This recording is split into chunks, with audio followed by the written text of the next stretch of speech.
Tonight on the Black Channel, we have a few choice words we would like to offer up in the interests of justice. The Black Channel is live.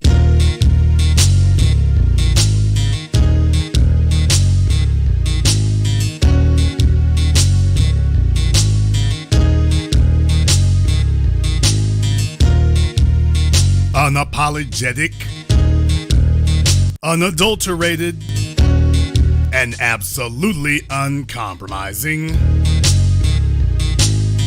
Greetings, brothers and sisters from around the world, and welcome back to the home, the haven, the stronghold, and the everlasting superfortress of intelligent black thought.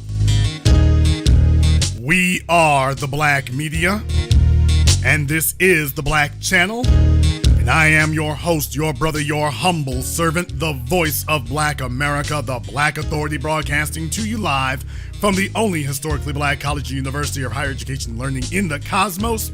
You are, of course, welcome to join us.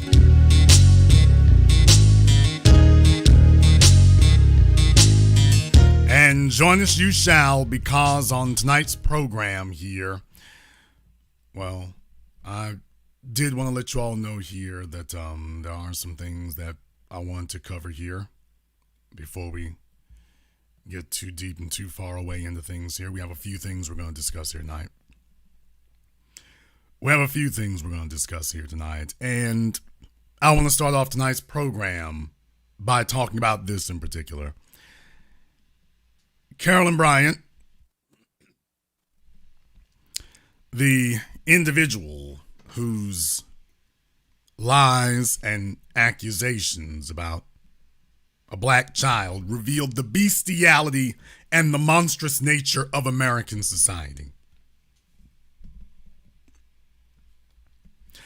Carolyn Bryant, whose act of barbarism, whose act of inhuman monstrousness is credited by many as being the catalyst for the civil rights movement of the 1960s.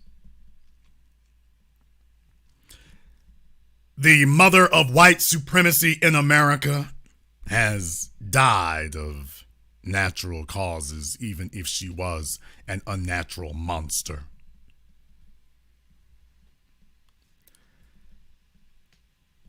The system protected her as long as it could. They moved her around, and according to reports, she died in Westlake and Calcasieu Parish in Louisiana. Most folks had absolutely no idea what was going on. I certainly didn't.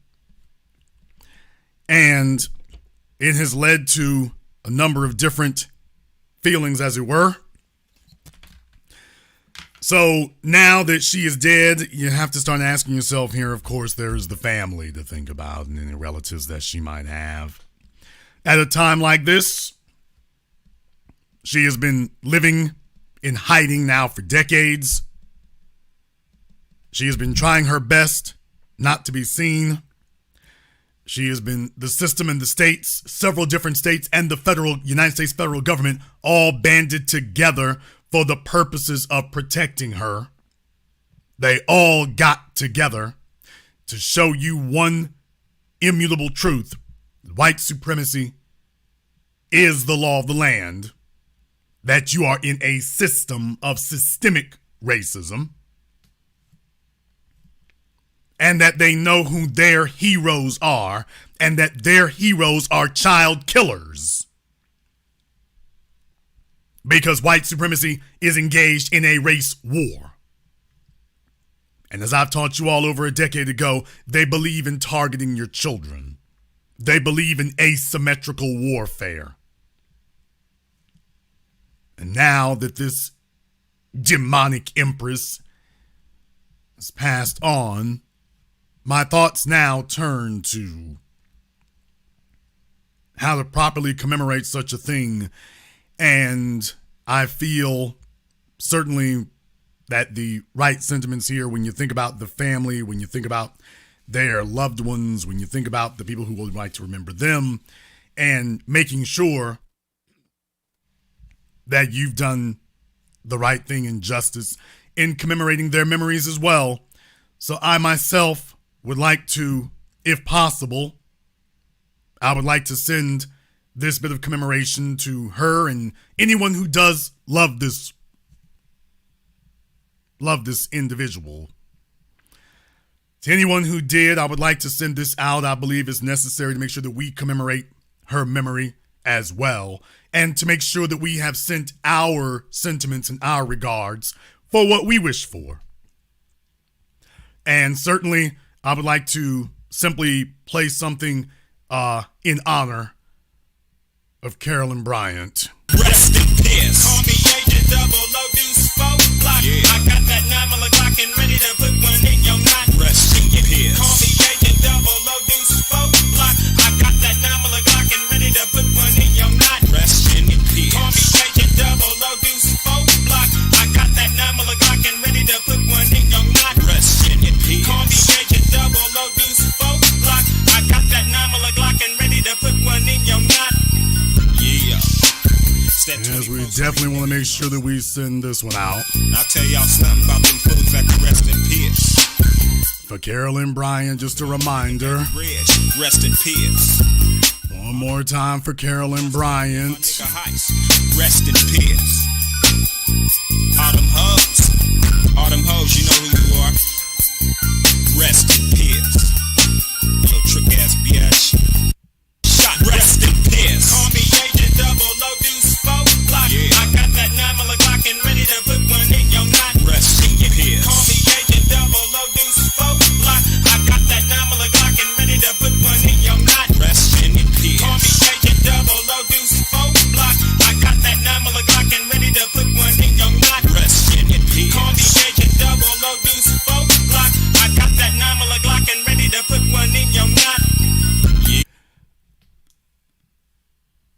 There is simply not enough venom, vitriol, rancor, or condemnation in all of existence that would satisfy or do justice to condemning a beast like Carolyn Bryant and all those who knew her or cared about her. There simply is not enough in all of existence. You could attempt to fill the universe itself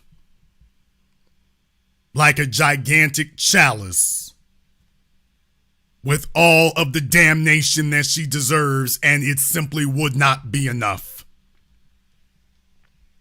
There is not enough room in existence to contain what she deserves.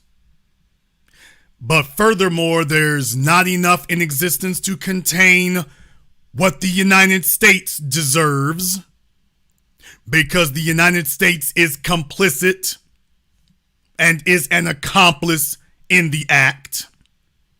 Let us never forget that it is the current occupant of the White House, Joe Biden, staunch segregationist, and his judicial bedwench, Kristen Clark, who just a couple of years ago had stated, well, we can't bring charges. We don't think we can bring charges against Carolyn Bryant, so they dropped the case.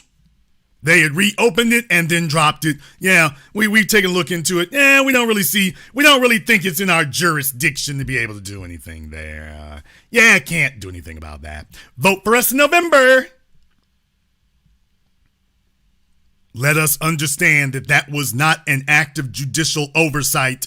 That was an act of being an accomplice. They were providing aid and comfort. Joe Biden, Kamala Harris, Kristen Clark, Merrick Garland, the DA, the so-called black DA in Mississippi, the governor of Mississippi, all of them are war criminals. You can go sit Bowling Ball Martin down and try to explain this away. All of them are equal accomplices in the murder of Emmett Till. They're all accomplices now. All of them. Because they made it their job to provide aid and comfort and protection.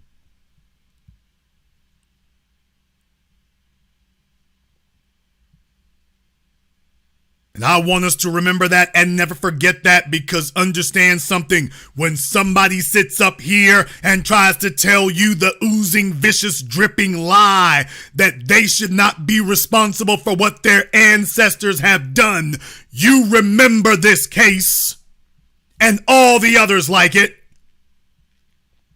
You remember this, and that this government stands by these acts of white supremacist violence against the descendants of the slaves. To this very day, they stand by it. This isn't something they've let go. They stand by it to this day. They stand by it.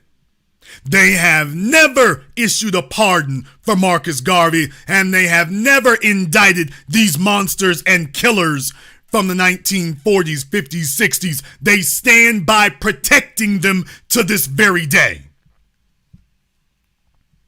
And that is why over a decade ago, from this very microphone, I told you then, as I'm telling you now, they owe a blood debt.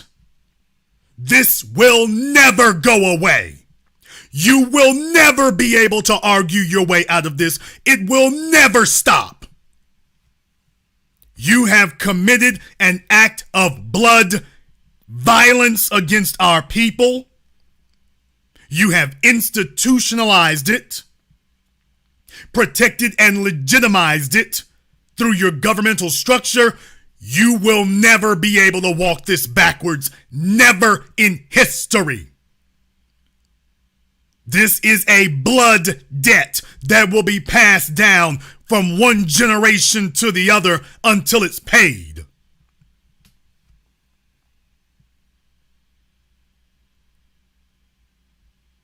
You will never be able to let that go.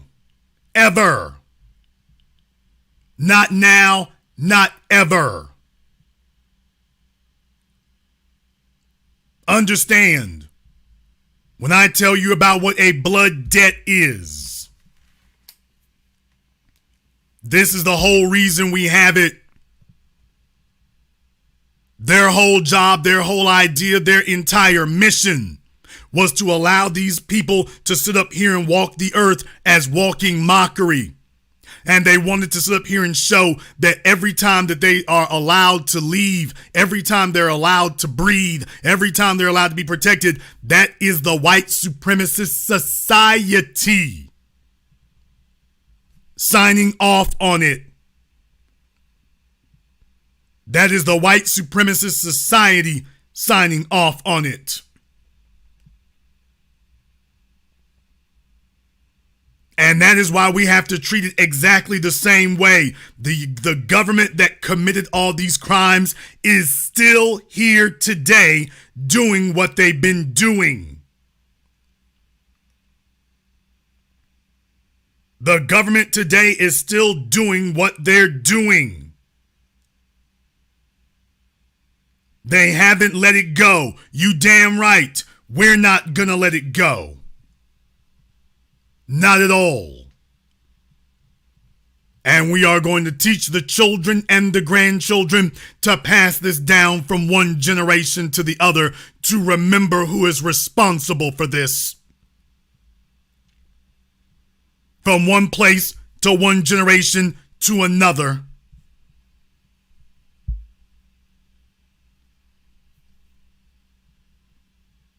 Jewish society made sure that they let their people know, let the children know, that you are never to forget this.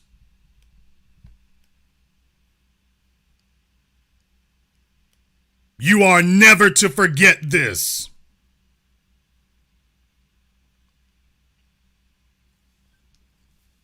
I want you to see the bestiality not of Carolyn Bryant. Carolyn Bryant is a representative of the United States. She's not an outlier. Carolyn Bryant is mom, baseball, and apple pie. And the reason why it was so essential for them to protect her is so that they let you know that their job is to make you understand that terrorism is the law of the land.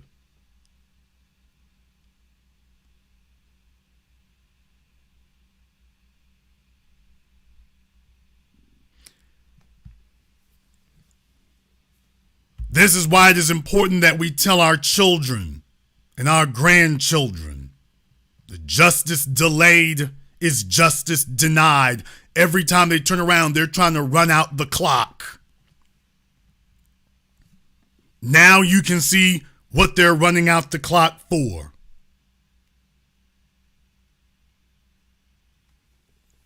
Now you can see what they're running out the clock for. You're damn right. This is a blood debt. This is a blood debt. You live in a system of white supremacy, and the old demons, the Bull Connors, have simply passed that down to their heirs. So we better pass down justice to ours. It's essential. And speaking in that vein, I'm on the telephone here right now. I got Eve on the line, and she's got somebody patched through for us there. His brother Ozone on the line with us. Shalom, shalom, Brother Black. How you doing?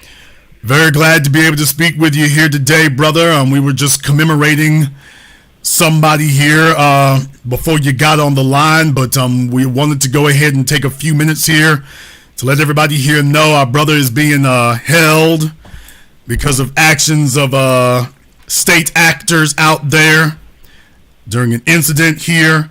And this brother was in the midst of defending himself. And now he is currently calling us from a correctional institute here. So we wanted to find out here, brother, how are you holding up? I'm keeping it good, man. I'm holding up, maintaining, standing my faith. You know what I mean? First and foremost, I want to just, greet you brothers and sisters, Jason Black, and thank you for, the Black Authority YouTube platform, first and foremost. Also thank you for all my supporters, who've been supporting me, and all who gave me an opportunity to share my Otho.org platform, which is set up through PLAP, a nonprofit organization to, get collect funds to pay my attorney and legal fees. I also want to thank y'all for giving me a chance to utilize my voice for as much as I can say from where I'm at, consider my situation.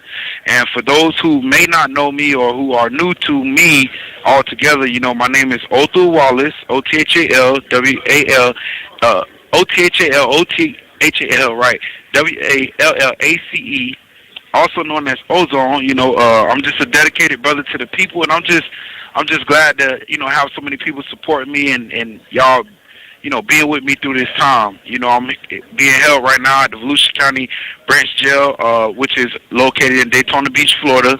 And, that's where I'm, been for the past 2 years. I recently won my motion for change of venue because the judge and the courts here in Daytona know that I won't be afforded a fair trial if I, stay here. So that's what we're waiting on now, and I have another court date for other motions filed in my case, May 25th. That'll be argued May 25th. I'll be back in court, and my trial date is currently set at September the 5th right now. And that's very good to hear here. That's important for us to see that. And like I say, I'm not intimately familiar with Florida, but I am aware about the sheriff in Volusia County. So there's a number of different folk there that, they are very well-known entities in that regard. And, there are certainly some folks that made it clear they want to try to make an example of somebody. But nobody should just be sitting outside of their house and then somebody runs up on them and they tell you that you're going to be a victim of whatever happens. There is no law that says that you should be having that should be the only thing you should have, that should happen to you under those circumstances. So I also wanted to ask you here, when you say they put in for a change of venue, now, do you know where it's going to be changed to? No, my situation is become so sensitive here in the Volusia County area to where they don't even transport me to outside facility to go to court. They actually take me to in-house court because they have to use so much security, and they make a big spectacle of me going to court. They fly the helicopter, the whole nine. So the judge has chosen to keep it confidential until I'm safely moved and transported to wherever county or facility they'll be housing me, used to house me until trial. So whether it be Broward County, Alachua County, Leon County, or any other county that the judge comes up with, I'll be moved in secret until I'm safely transported, and I believe then they'll be able to announce to the public where the trial will be held. Okay, well, definitely I want to stay on top of that as well, because certainly that kind of thing right there, I mean, that's certainly excessive, that certainly isn't justified, but it also shows you one more thing, which is they got their eyes on you for that. Florida right now, Florida, the NAACP has said that they want to warn black folk against coming to Florida because the situation and the laws and the way they're doing things and stuff, it's definitely shown to be a very threatening place where black people are concerned. And that's what they're doing, is they're showing they're serious about that. Yeah, I've recently, seen some news articles about something pertaining that. I'll reserve my, voice of making any comments because, for obvious reasons. Absolutely. And definitely, I think that's important as well. I want everybody to understand that Otho.org, that's the place they can go to if they want to contribute to support you and everything. I think that's important to keep in mind here as well, because the optics of these kind of things, that's important. The optics of these kind of things is important. If we don't have the ability to live in security of our people and our persons, then what do you have? You don't have anything if you don't have that at all.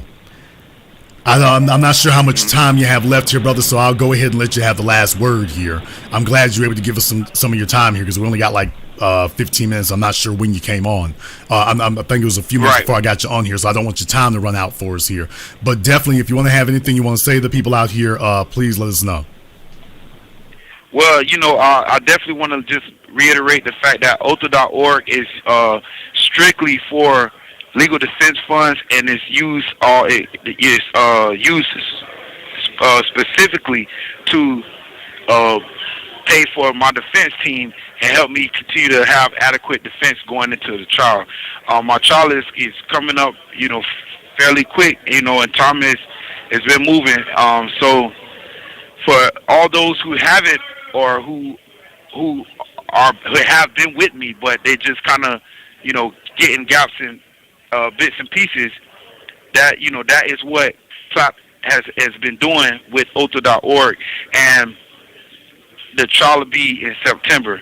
I want to just make known that my defense team is the Shoemaker Law Firm, and that would be Tim Probisco, Terry Shoemaker, and the death penalty certified attorney by the name of Gary Woods out of here in Florida.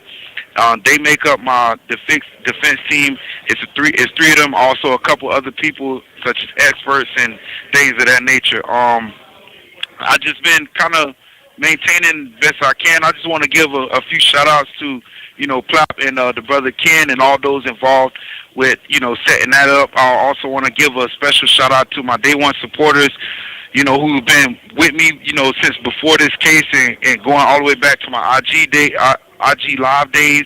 I just want to give a major shout out to the Mighty 300 and just all my donors, who've been making it possible for me to have the 5-star, defense team, And I just kind of want to continue to be motivated through the works of the people, who are out there and donating, and just let them know, I'm always in good spirits. I'm keeping strong to my faith. I just work out, every day here. I stay prayed up, still studying the scriptures. I stay, updated on the news as much as I can, and just watching sports. And, I'm just grateful to just have so many people across the United States and even people abroad, wherever they are, to be standing with me, and whatever they've done to contribute to helping me, whether it's been supporting, financially, whether it's been posting on social media, whether it's been having conversations and, private with their families, just to kind of bring awareness to what I'm dealing with here.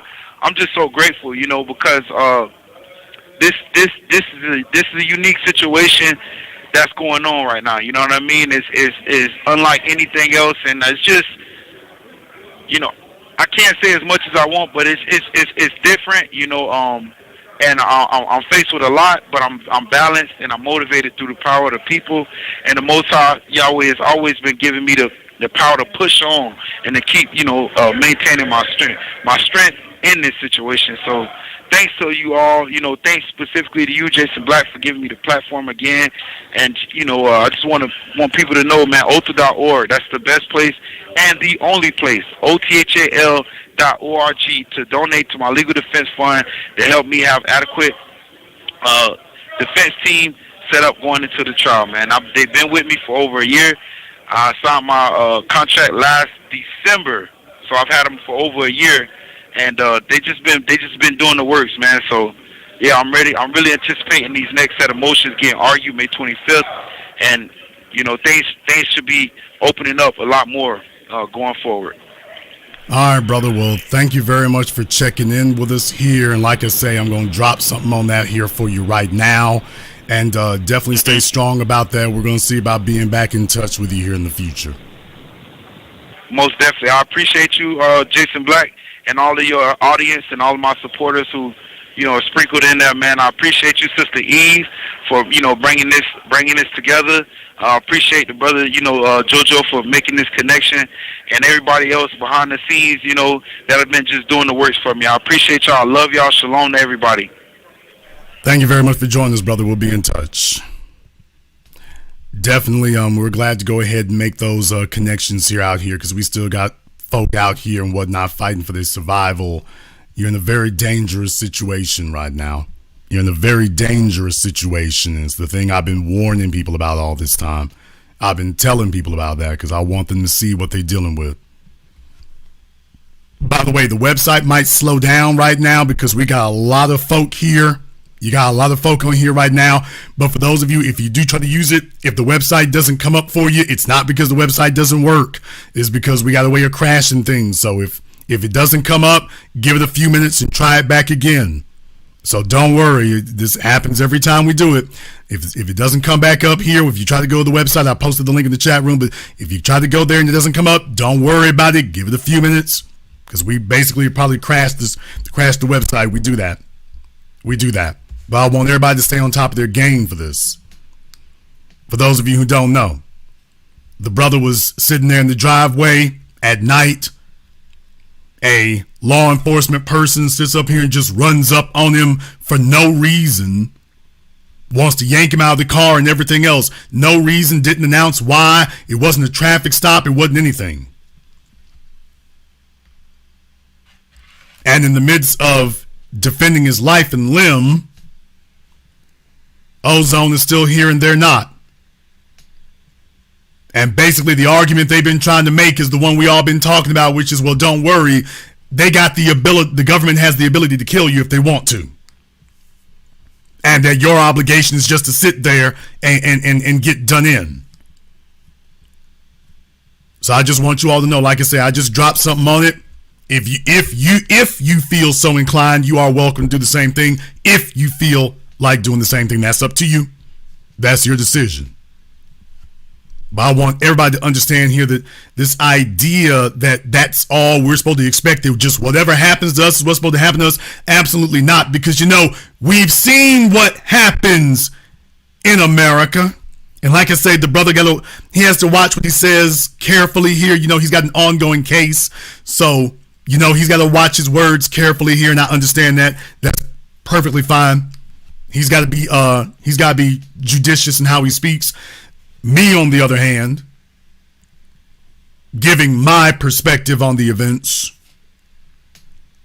that you recognize you're in a country that has a long-standing history that they just confirmed again. That as far as they are concerned, black people have no rights, including the right to life or liberty, much less property. You don't even have the right to live. So that's the thing I'm taking a look at now. That's why we're talking about this tonight. The justice delayed is justice denied. When you set a precedent that says that what happens to black folk, the government will co-sign it, that somebody can sit up here and tell a bald-faced lie that you can prove never occurred, and yet the government will stand by the lie. That tells you what kind of system you're living in. It is not one or two individuals. It's an entire system that is out to prove one thing, that it maintains its existence by its brutalization and oppression of black people and denial of your basic human rights.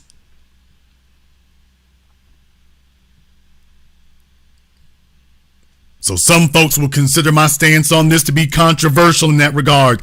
As far as I'm concerned, it's the only sensible thing. Unless you can show me overwhelming, incontrovertible evidence to the contrary. Because the standard is beyond a reasonable doubt. That they have to prove this thing beyond a reasonable doubt. And so far, there's nothing but doubts. So taking into account the system I've seen and the way they work and what they've done, I'm going to stand on the side of justice. I'm going to stand on the side of justice. Because contrary to popular belief, the assault on our rights isn't over. There have been a whole bunch of folks up here who want to sit up here and tell you, oh, everything's fine. There were some of Emmett Till's relatives who were online telling everybody, oh, we gonna forgive, and oh, she was going through some things, and you got folks sitting up here trying to cover for that to this day, telling themselves that if they sit here and bow and scrape far enough, that they can avoid the consequences. So to this day, you got to understand the white supremacist system is in place to this day, and the bootlicks and coons are in place to this day. They are still there. They are still here. They're still active. They're still working. And they are still attempting to enable an environment. They're still trying to enable an environment that's detrimental to the rest of us. Because they understand that it'll be your children now. They understand it'll be your children now.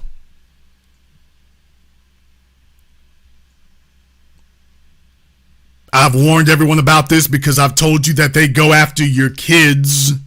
So you're sitting here hearing about black children getting shot for knocking on the wrong door, and the police didn't arrest the assailant then, and even now they only want to charge him with assault.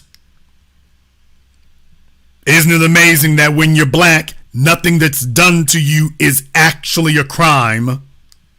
Nothing that's done to you really constitutes a crime. Had the case of the Uber driver and his girlfriend got shot at by these folks simply trying to make a delivery. And the police said, oh, we're not filing charges. There was no crime committed. When somebody tells you that, what they're telling you is, oh, you live in a system of white supremacy. You live in that system. You are a resident of a system of white supremacy. And we are still here. We are still watching. And and we have deputized the citizenry against you. They want you to understand that the citizenry has been deputized against you. And if at any time action needs to be taken, just understand the citizenry has been given permission. They've been given permission and they've been given protection. That's why I was showing you all this before, if you want to know why it is so damn important. They know what they're doing. This doesn't happen accidentally. They know what they're doing. They want to make sure that even in this modern day and age that it is normalized for you. That it's normalized for you. That when you hear about these things happening, you just take that that's just normal. That's just what's supposed to happen with us. That's just what we're supposed to get. That's the best we can expect.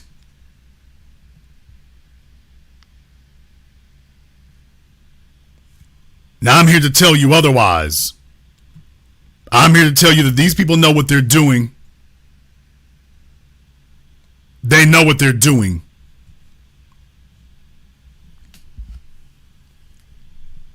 I'll be a little bit careful about that, but what I would just simply say to you is they know what they're doing. There were a bunch of folks who did not like what we were doing. They didn't like what we had to say.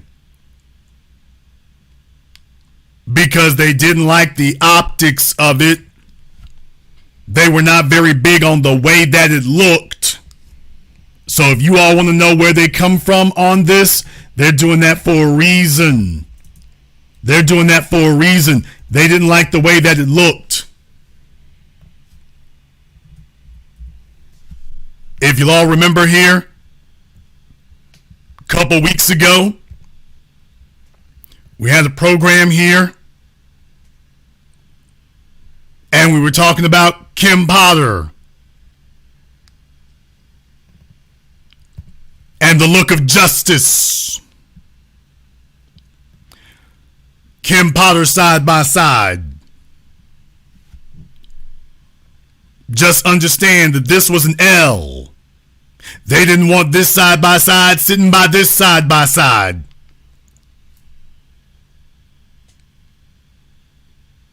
That we let them know it's a new day and that these are blood debts. And we're not going to be forgiven, and we will not be letting anything go. So when they talk about elections, what I want you to understand is that when the next election comes up, I want you to remember there is a blood debt. Joe Biden has aided and abetted this. We don't vote for folks who owe us a blood debt. We don't vote for people who have taken out a white supremacist vendetta against us. We don't support that. We don't let folks sit up here and tell you Trump could be worse. We don't go for that. So there's a lot of folks out here right now, they feeling some kind of way and they worried some kind of way. And they're wondering to themselves how many more times this history can repeat itself. They're wondering how many more times that this can actually repeat itself. How many more times are you going to look up and black folk are going to grab the demons of old? And let's just say one more thing here. They take grievous exception when you hold white women accountable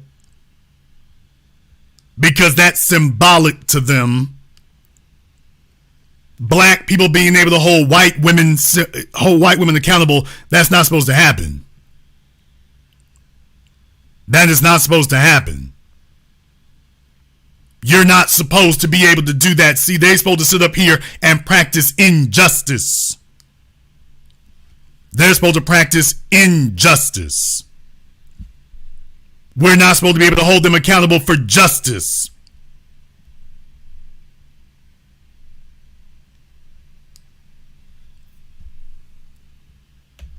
We're setting a new precedent that we will hold you accountable for injustice.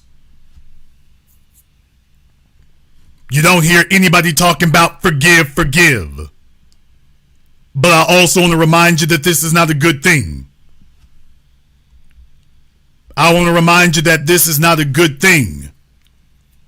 Carolyn Bryant being allowed to die of old age, that is an affront to justice and human decency. Her not being frog marched into a courtroom like the Nazis, like these old elderly Nazis. That is an affront against mankind, justice, and decency.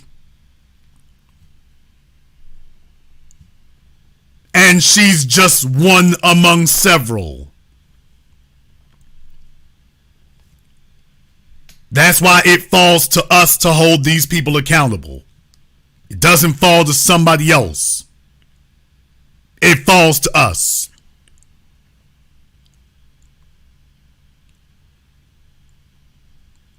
First of all, it falls to us with a change of attitude. The civil rights generation did not see this the way that we do. Isn't that amazing? They're the ones who lived through it, and yet they don't see it the way that we do. The civil rights generation is out here telling everybody, forgive, forgive.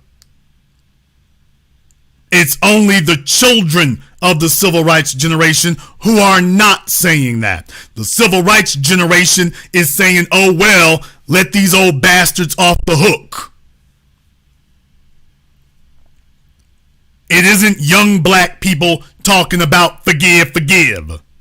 It's the civil rights generation desperate to the last drop to prove to white society that they are willing to do anything these unreformed slaves, I said it,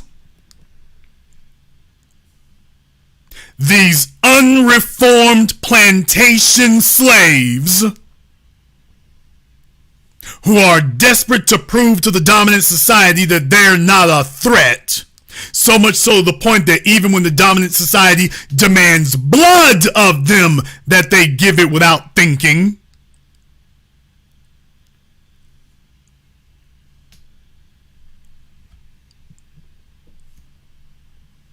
This is why they can sit in the room with those folks with big grins on their faces and have demanded nothing in return. Please keep in mind it's the civil rights generation that stands most ardently against reparations. Not because we're not supposed to get it, but because the civil rights generation is like, ooh, we've been fighting for white acceptance here. You gonna get in the ways of that. And you have no acceptance, white or otherwise. Let's be clear, the civil rights generation emboldened these individuals. They emboldened the Carolyn Bryants. They emboldened the Carolyn Bryants of the world to think they could get away with these things. They emboldened them to do that. They emboldened all of their successors, up to and including George Zimmerman and all the others. Because when you sit here and teach them that the response to killing your children is forgive, forgive, that is a defect of principle. They talk to us and all of a sudden they ain't hearing nothing like that. They're not hearing a generation of young people saying forgive nothing. Just understand the folks who are supporting Joe Biden, who let this murderous bastard lech off, who refused to prosecute, just understand the civil rights generation. Yeah, all right, well, ain't nobody perfect. Do you understand the level of guile? Do you understand the level of dishonor that you have to have? That you sat here and you watch what happened to Emmett Till, and then here you come back 6 decades later telling the children and the grandchildren, well, if they don't do anything about it, well, we kind of got to play past that. Who needs white supremacists when you have white supremacist collaborators? Who needs white supremacists when you've got white supremacist collaborators?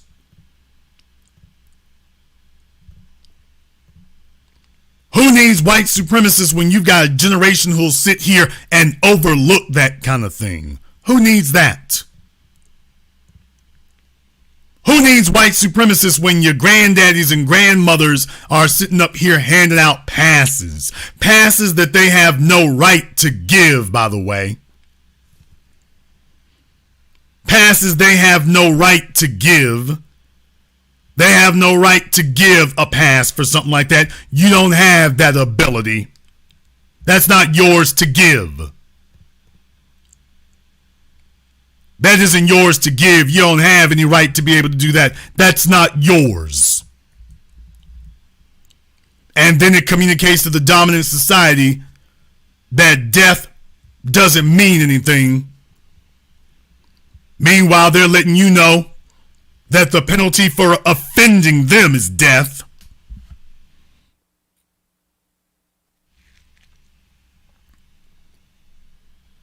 So I want this to be a stark reminder to all of you that this is not a victory. This is not a win.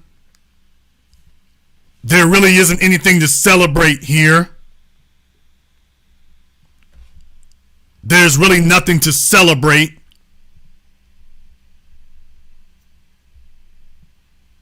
Don't start sitting up here telling you that that's the way to go. No, see, Jewish people didn't tell you that's the way to go. Asian folk didn't tell you that's the way to go. Nobody else sat up here and said that.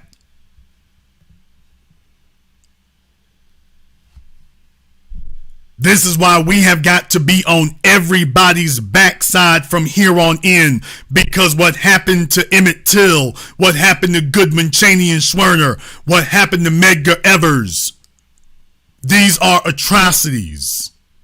And our generation needs to make it very clear, ain't gonna be no 6 or 7 decade delay. Folks, if you allow them to delay justice, you'll never get it. That's why I had to remind you here with the case of Kim Potter. No, we got to be on them immediately. If you allow them to delay justice, then you'll never get it. In the case of Amber Geiger, that's why we had to jump on it immediately. If you allow them to delay justice, you'll never get it.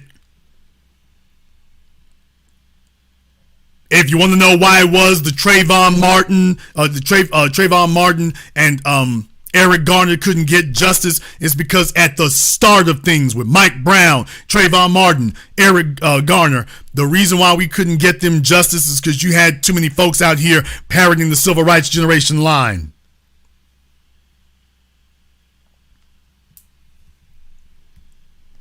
You had too many of them sitting up here telling us that our goal needed to be making folks happy with us and honorability, and we said hell no. It took us a little while to filter that out and shake that out, but once we did, once we shook that out, you started seeing them go down left and right. With the white supremacist news media, CNN, MSNBC, Fox, all the rest of them telling you what we couldn't get done, telling you what we couldn't make happen, and then you started seeing it happen everywhere. Now they don't say that anymore. They don't say it anymore, but don't be confused. They want to walk this backwards to that condition. They want to walk us backwards to that state. They want to make it where they ease us on back into that. They want to make sure we get eased back into that. But they understand for the children, it won't be that easy. The old generation went for it, but for the children, it won't be that easy. I want to send a big shout out here tonight here to everyone who has contributed to support tonight's program on PayPal, CashApp, Super Chat. Thank you very much to Chadwick, to my man John Guillory in the Super Chat. There are no words to express this anger. Absolutely. Billy Cassis, New Black Media Month. Thank you very much for your support. I appreciate that. And everyone who has contributed to support tonight's program here. What I want to do tonight here, I want to see about getting somebody else on here. So let me go ahead and see if I can get my Zoom up and going here. All right, let me go ahead and grab the window. All right. Ogun, can you hear us? I can hear you fine. All right, Brother Ogun, thank you very much for checking in with us here tonight. I wanted to go ahead and get you on here so we can go ahead and discuss your case. We talked about ozone here a little bit earlier, so we done gone from ozone to Ogun. Can you go ahead and briefly explain to everybody exactly what the situation is and why we brought you here tonight? First of all, thank you for having me and allowing me to use this platform to do that. We appreciate that. Okay, yeah, so my son, Micah Khalid Logan, born October 25th, 2021. Basically what happened is he was having some kind of he was having poop problems. His poop was turning a little light. It was like a chalky light color or whatnot. And so as parents, you get a little worried and whatnot. So we try the regular home stuff, just giving them a lot of water, trying to give them a lot of water and just kind of keep them home before we have to take them to the hospital or whatnot. But a few days passed and it looks like his stool was still kind of light colored. So when we Googled it, it showed some possible liver issues. And what we wanted to do, we just wanted to go get him some help. So the first place we went is to Herman Memorial. That's also in Houston. We went down there a few days prior to we got to Texas Children. And Herman Memorial, they're the one who diagnosed him with gallstones, which later we found out he never had. But the diagnosis was odd. They kept commenting on how odd the diagnosis was because of how young he was and so on and so forth. But they were saying things like, you got him here just in time. He's not in any pain. It's not an emergency situation yet or anything like that, but you got him here just in time and whatnot. So as time goes by, the doctors conclude that it's gallstones. The doctors at Herman Memorial, they came to the conclusion that he was too young for them to perform the procedure. And it wasn't a surgery, by the way. It was never a surgical procedure ever not performed on him. So it was just a procedure that did not involve any cutting or whatnot. So they felt that their tools or whatever couldn't get the job done. Fast forward, we get transferred or we get recommended that Texas Children has these two great doctors. They talk to us like as if the doctors was number one and number two doctors basically in the U.S. Dr. Douglas Fishman and Dr. Winley Ruan, who he trained, by the way. So the number one and number two, one trained the other, that they would be able to do the procedure. They have the experience, they can do it, and so on and so forth. Okay, so now we're looking at September 4th last year. September 4th is when we got transferred from Herman Memorial to Texas Children. That evening, when we get to Texas Children and whatnot, they're prepping, or they're not prepping him, but they're telling me that, Monday is Labor Day, so we'll do it on the Tuesday. So that way we're not having a skeleton crew work on him and so on and so forth. So we prepare for Monday, and then they come back on Sunday. I'm sorry, that was the 3rd. The 3rd is a Saturday, 4th, Sunday, 5th, Monday. So the 3rd is when we got to Texas Children. They told us, they set it for the 6th, which would have been Tuesday. But then they came back and said, you know what? We have a crew available. Let's do Monday. And my first response was, why did you guys change it? And they just said, basically, we have an opening. We're able to get it done and what with this. And I'm like, okay, well, in my mind, ain't no use to waiting and whatnot. So we're prepping. We finally get him together.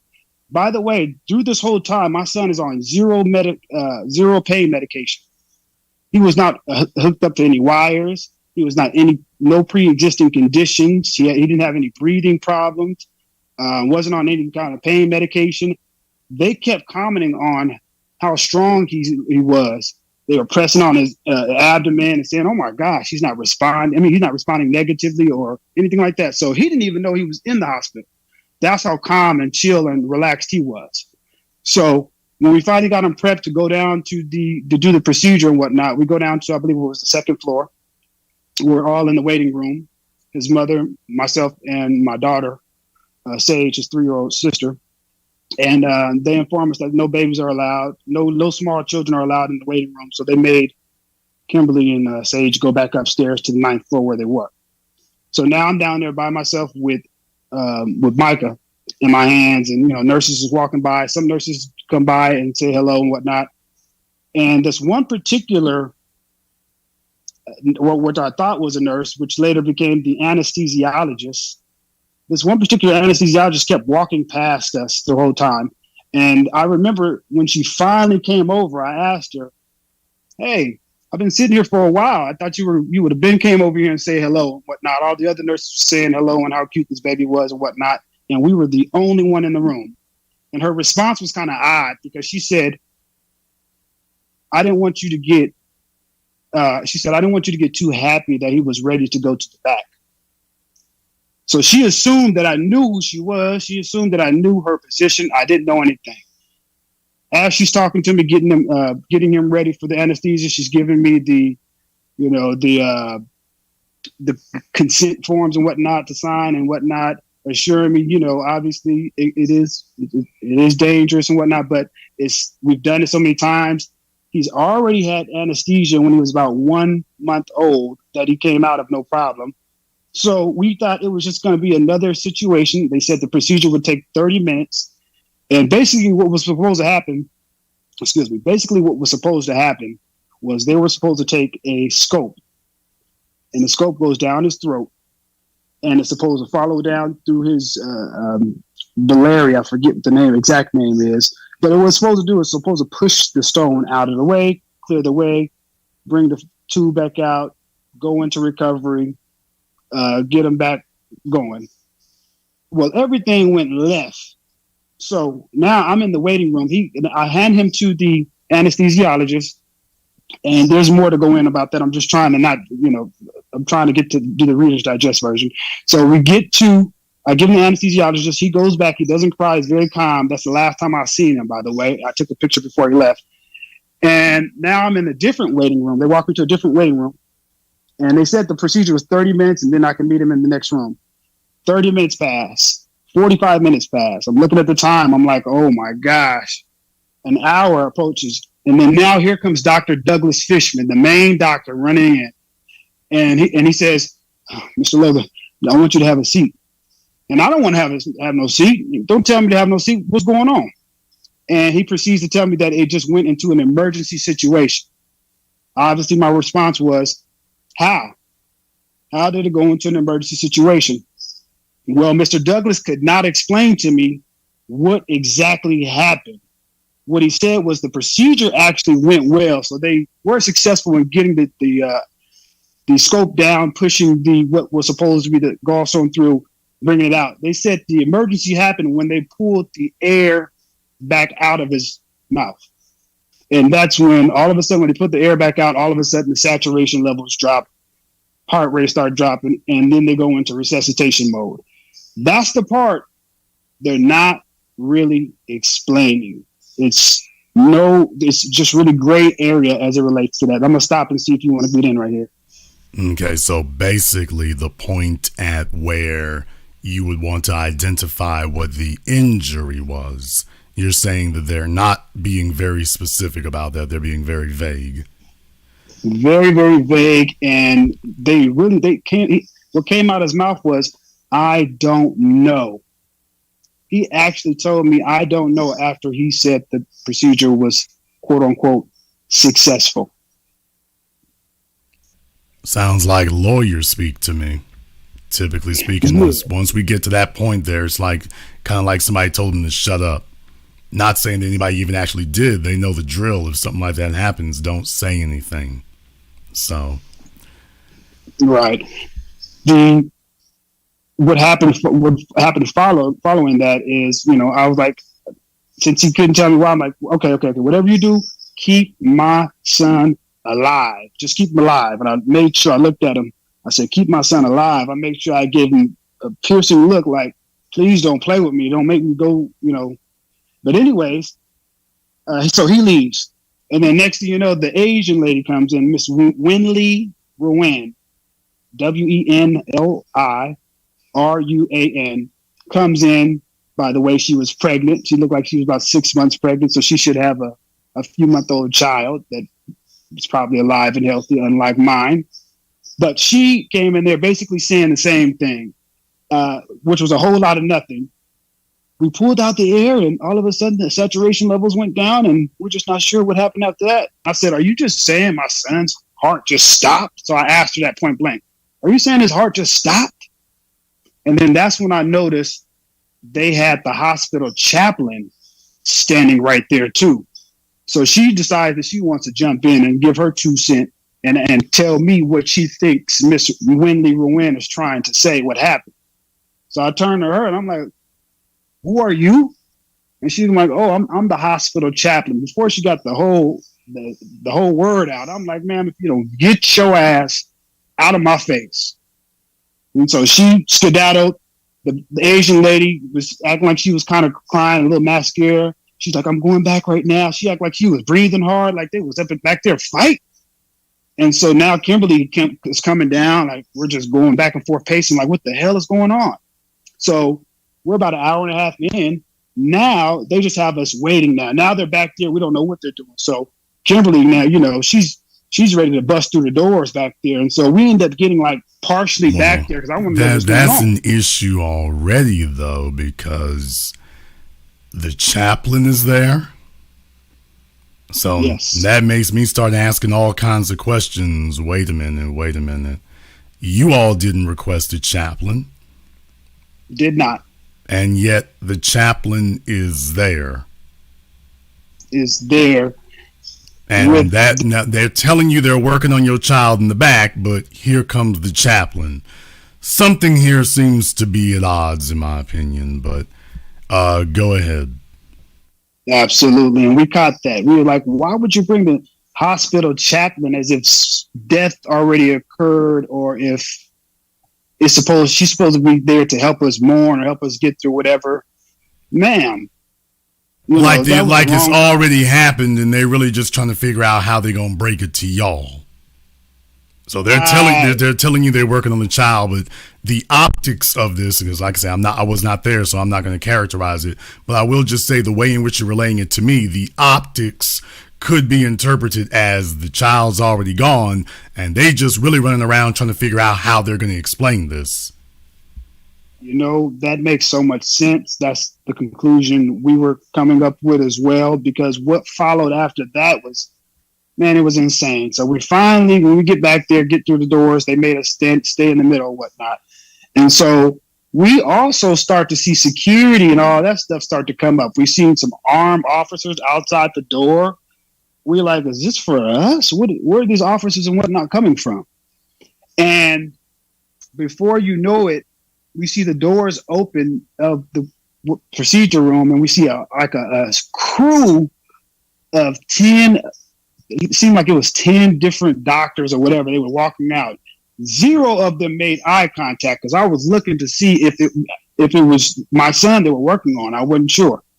But they made 0 eye contact, and then approximately 10 minutes, 15 minutes right after that, that's when they came out with the slow walk.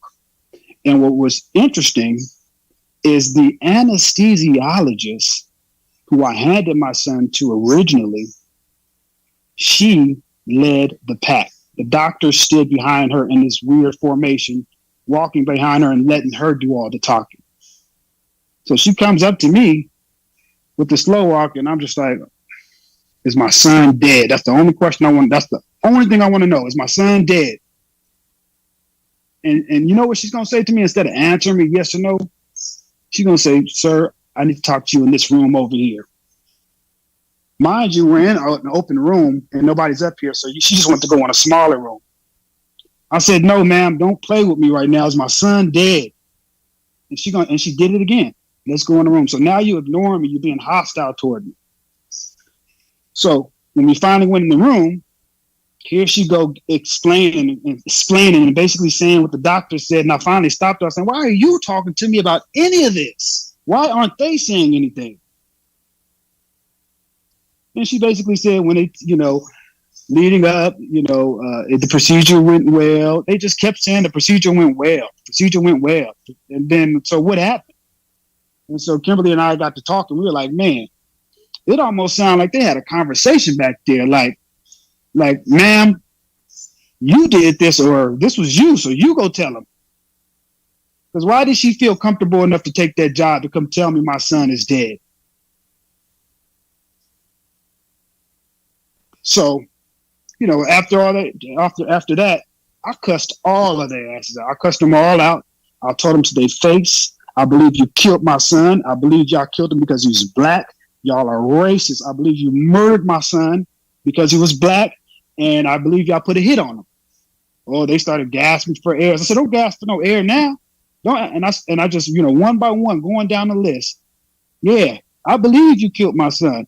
And I want to know, I want to see how y'all going to sleep at night after you killed my baby and murdered my child. How can you sleep at night as a child murderer? You know, and then here comes this damn tether coming in, jumping in, trying to save her and whatnot. I said, don't jump in and try to save these white doctors. What's wrong with you? I said, you don't even understand what's going on over here. You ain't foundational. You ain't from here. And then she's like, I do understand. I said, ma'am, if I go to your social media right now, I bet you don't mention nothing about racism. I bet you. And then she's going to try to say, I do. Yes, I do. Yes, I do. I said, you lying ass. So I was just going off on all of them, man. I was pissed. She was crying. My baby was right there. That's the only reason I made it out of there, because my 3-year-old was watching the whole time. I probably wouldn't have made it out there. It would have me and the doctor or whoever. So that's just that. And so ever since then, the city of Houston, Jennifer Ross, who is the medical examiner, supposed to be completely separate from Texas Children, they decided to take on the case. I guess they don't take on everybody's case. They take on cases that are potentially medical malpractice. So they've been doing the autopsies. They've had it for all this time since September 5th last year, all the way up until now. She was able to give me a little partial of it, but that was right away. And what she did tell me was that it wasn't a puncture thing. He wasn't punctured, and there was no blood, draining or anything inside of him. But she said it was a breathing thing. And I pinned her down on that. I'm like, a breathing thing. What do you mean by that? She said, like an irregular heartbeat, or his heart, his breathing pattern could have got thrown off somehow. And, and she tried to, I guess, keep talking. I'm like, wait, what do you mean? But how? Explain to me how that happens when a child does not have an irregular heartbeat, doesn't have any breathing issues, and then all of a sudden it's thrown off. Man, what she said after that was basically chilling, because the scenario that she chose to give me, I didn't even ask for, but she chose to give me and Kim, and I didn't hear this alone, by the way. The scenario she gave me was, she said, for instance, if the doctors were to cover his mouth and cover his nose back there, and to where it throws it off, he could spiral into some kind of cardiac arrest. And there's nothing in her findings or on her end that would be able to show that.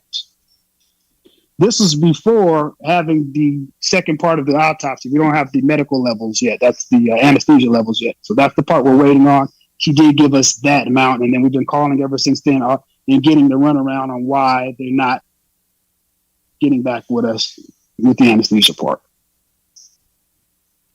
Well, definitely my condolences on your loss, brother. For no parent, ever thinks they're going to outlive their children. That's not even the purpose. So you've been trying to be a good man and be a good father about all this. And no one should have to face something like that, especially when you start having questions about it.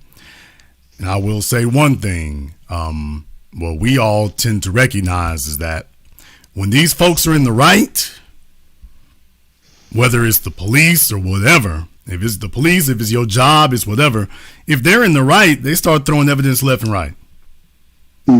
They start unloading all the answers up front. Nobody's got to chase them around. Nobody's got to subpoena nothing. When they're in the right, they're very eager to throw the answers at you. It tends to be when they're in the wrong that all of a sudden they start stonewalling. Nobody's got answers. They can't answer a question. Everything's moving real slow. It's taking months and months to get basic things found out. And that's the kind of thing that makes people very, very suspicious when they start seeing that occur. Because when they think they're in the right, they usually don't have a problem proving it. They're very eager to show you, oh, no, see, you just wrong. So, yeah, that's something that certainly makes your ears go up when you see that. Now, you're saying that right as of now, they have not completed the autopsy? That's correct. They did call us and tell us they would have it done by the end of May. After Dr. Short's people was bombarding them with letters and whatnot, probably. Okay, so they're telling you it'll be like another month before they can finish the autopsy. Correct. And I also, too, they did not give me the option of no life support, which means they didn't even re-intubate him to where they just kept him breathing, to where if I just decided I wanted to pull any kind of plug, I could do that. They didn't give me any option. There was no option. They almost made it seem like he ran to his death. Nothing really makes sense in regards to that. So now what I want justice. I want to know who was back there. I want the cameras behind in the rooms. I want to see the whole procedure. I want everybody. This is, like you said, this is a blood debt. And there's no way them doctors would have sat up there and told a white parent that they don't know what happened to their white child, their healthy white child, after they were supposed to go in there for a 30-minute non-surgical procedure. There was no way. Now, because I'm not very sure. I want to make sure about one thing. Were you saying that that Michael was intubated, or they didn't do that? He was intubated at first, but when they said they pulled the cord out, that's when everything spiraled out of control. But I'm thinking, if his breathing is thrown off after you do that, wouldn't you just put the air back in? I don't know. That just seems like common sense to me, but I don't know if that's the process to get his breathing back on back in line. But instead, they jumped into resuscitation, shooting all kind of shots in his legs. You know what I mean? When they finally rolled his lifeless body out, you see all these needle marks all in his leg, and they claim they was trying to save him. I'm like, y'all wasn't trying to save him. So y'all weren't trying to save him at all. Y'all tried to kill him, and you did. You succeeded. So they knew exactly what I said right away. But go ahead. Definitely, they shouldn't have an accounting of exactly what it was that they did. Because my thing is, I'm the same as you. It's like, okay, as soon as you saw that his breathing was in trouble, what exactly was it that you did about that? And the other thing is, was it a breathing issue or was it a cardiac issue? Because I'm hearing two different things there as well. So, I mean, are y'all saying it was a cardiac issue or a breathing issue or both? Because if you're going to tell me that he went in a cardiopulmonary, suspension like that'd be an issue. You're telling me cardiopulmonary arrest. If you're just saying that his heart and his breathing just stopped, now that's not natural selection right there. That's not natural. So that all kinds of questions need to be asked if something like that happens. And if his heart went into cardiac arrest, yeah, you certainly would want to know something about the anesthesia. You certainly want to know something about that. You certainly want to know, was he given the right levels or whatever. You certainly want to have that information. So if they're slow walking the anesthesia report about how much he was given, once again, that's something that doesn't look very good. I'm not a doctor. I'm not qualified to make a determination on it. But what I will say is that, by the way, if he was in otherwise good health, there was no issues with his heart or his lungs, and assuming he's given the right level of anesthesia, he's not going to have anything that's going to send him into pulmonary or cardio arrest. So if something like that did happen, the next question is, okay, what occurred to cause that? And if she's telling you that she didn't see any physical damage to him, now he wasn't physically injured, so he wasn't bleeding, showing anything that would have punctured his lungs or punctured his heart, then yeah, either something was put in or something was stopped from going in. Yeah. And somebody needs to explain what in the world they were doing that would cause something like that to happen. Jennifer Ross, the medical examiner who's working on it, she also said, Mr. Logan, I'm sorry to say this, but if your son Micah did not have this procedure, he would still be alive. Now, we both heard that. We don't got it on record, so it ain't. That's why I'm not really putting it out there like that. But I am trying to see if I can get that on record. But she said that, and Kim and I both heard that. Well, I mean, it's not like your son had a life-threatening issue, so that's kind of self-explanatory.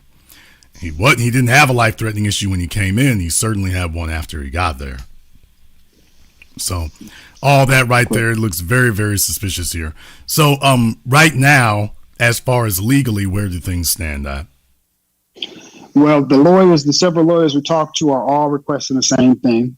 They need the autopsy report so they can know where kind of to start or where not to start.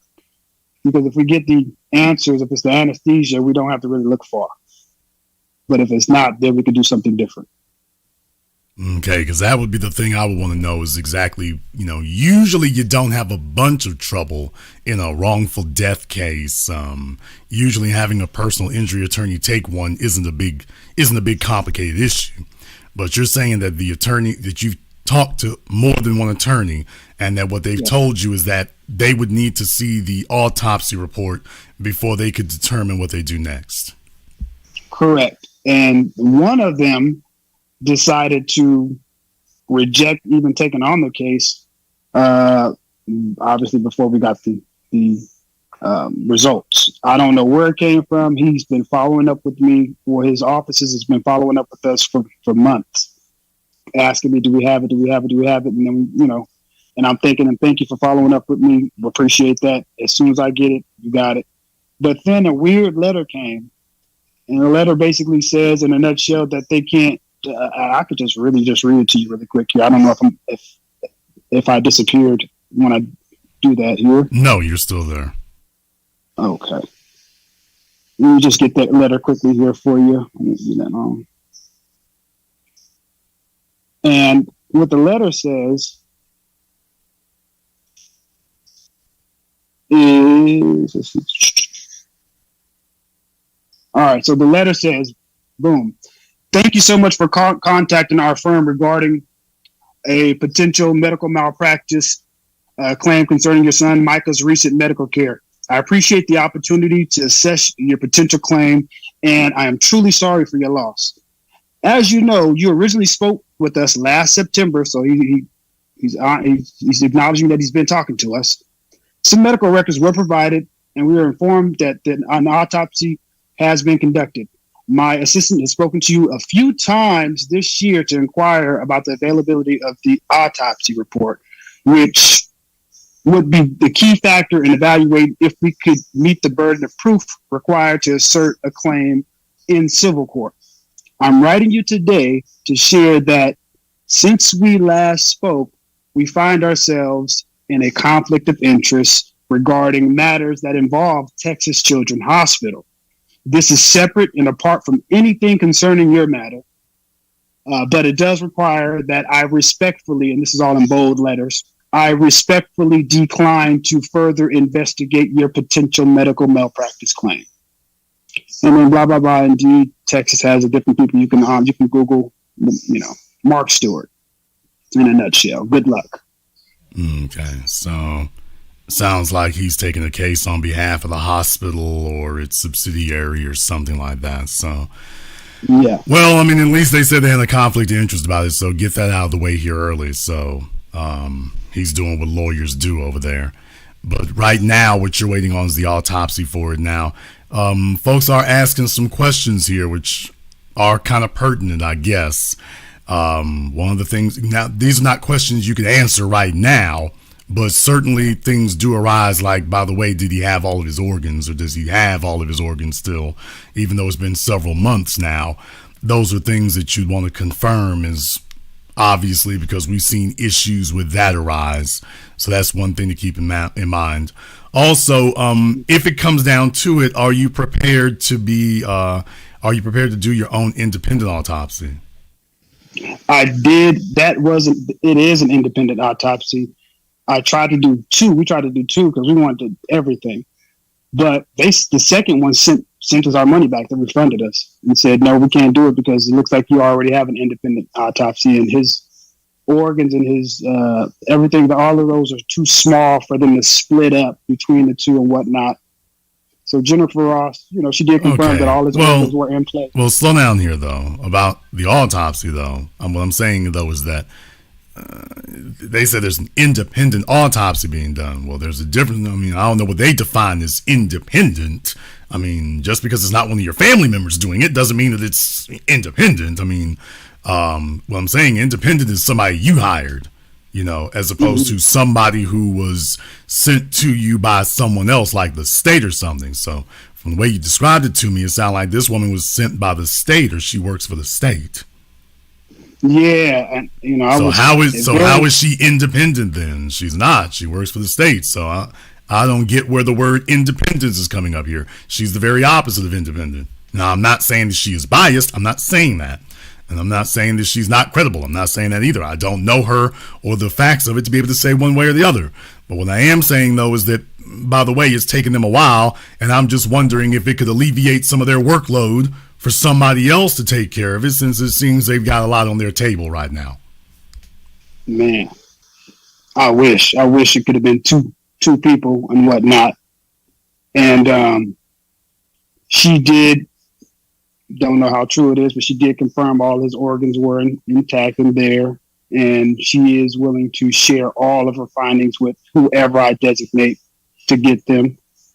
And they can cross-reference everything. She said all this, we don't know how sincere she is, but she did say that. Well, we'll certainly find that out. And like I say, because it's certainly taken long enough to do an autopsy.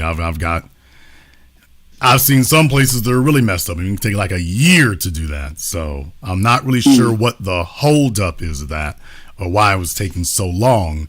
But certainly, toxicology reports and things like that, I would think that we already would have had that already.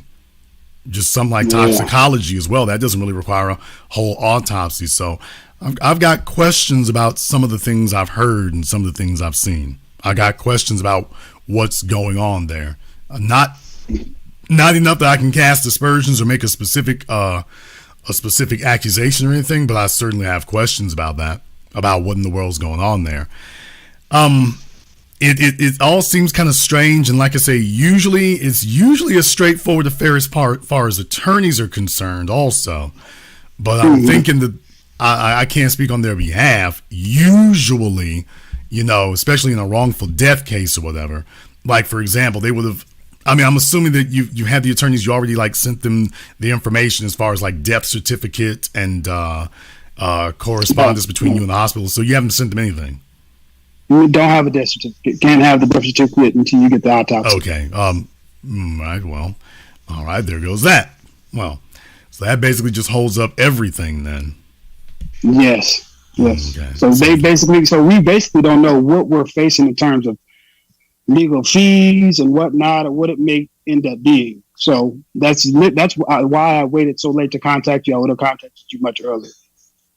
Well, definitely, like I say, the problem here is in a situation where they could be at fault. They definitely have a reason to slow walk it, especially if they suspect they can't really explain what's going on or why that happened or whatever.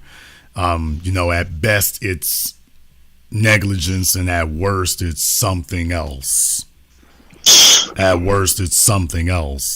But certainly, like I say, with that kind of, it's the slow walking of it that I have an issue with. I really feel like there should have been more information by now.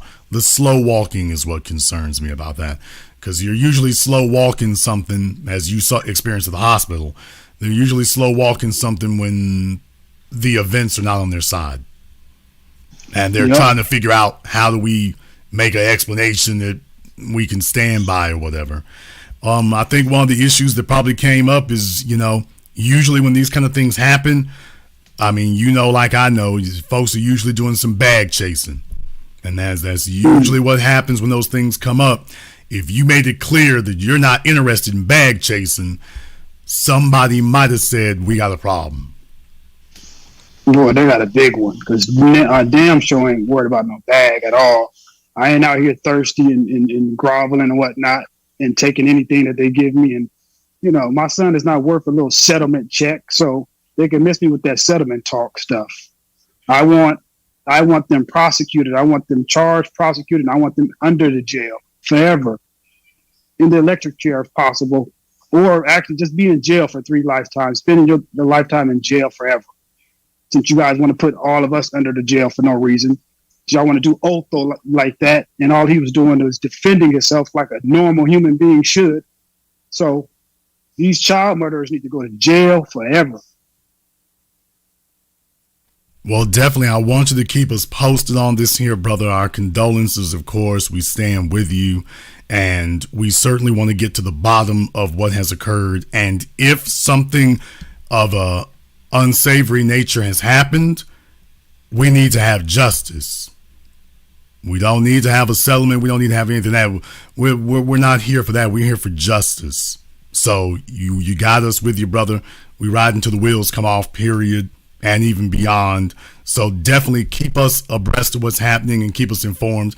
I want to check back with you here, and I would like to hear back from you when you have the autopsy, because in all candor, it's very, very hard to make any other projections or assumptions without that information.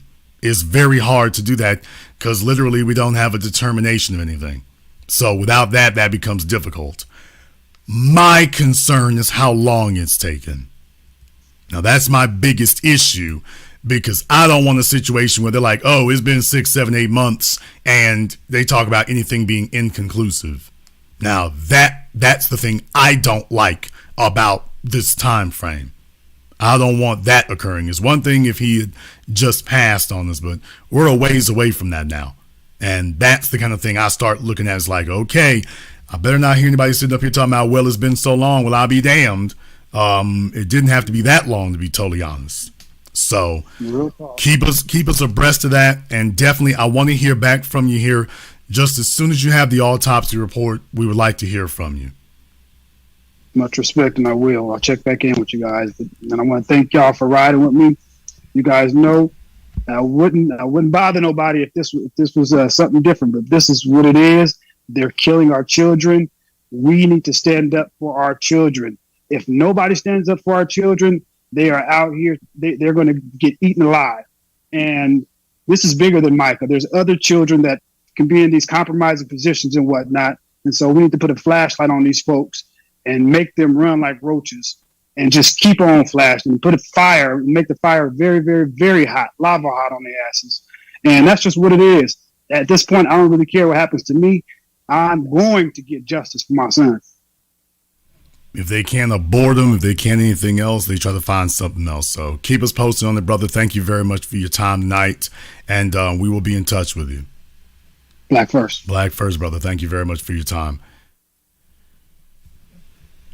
Abortion, C-sections, induced labor.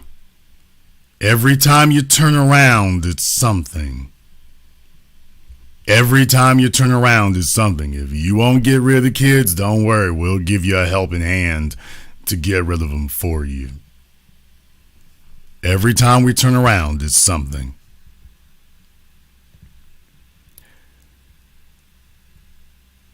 We're going to take a very brief commercial, non-commercial break here on this, okay? We're going to take a very brief break on this. What I want to do is I want to come back with something else here.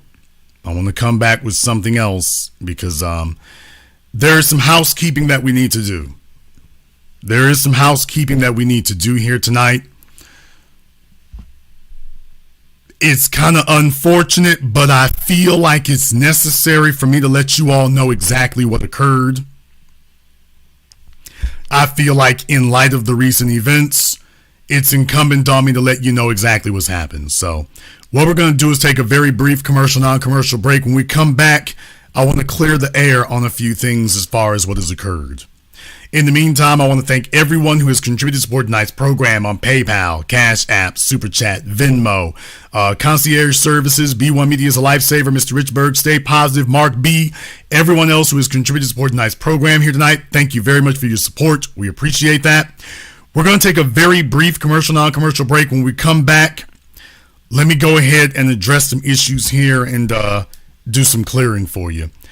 This is the Black Channel. P23 lights can help you find your flow. Revolutionizing healthcare to self-care. P23 making a healthier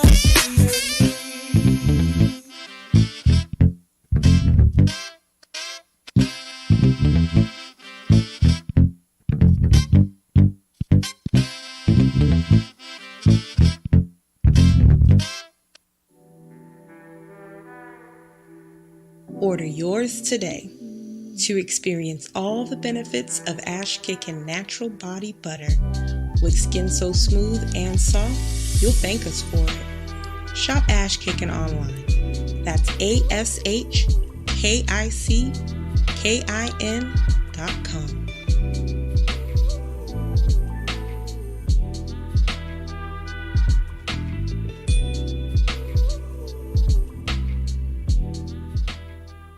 Greetings, brothers and sisters. My name is Joe Jackson.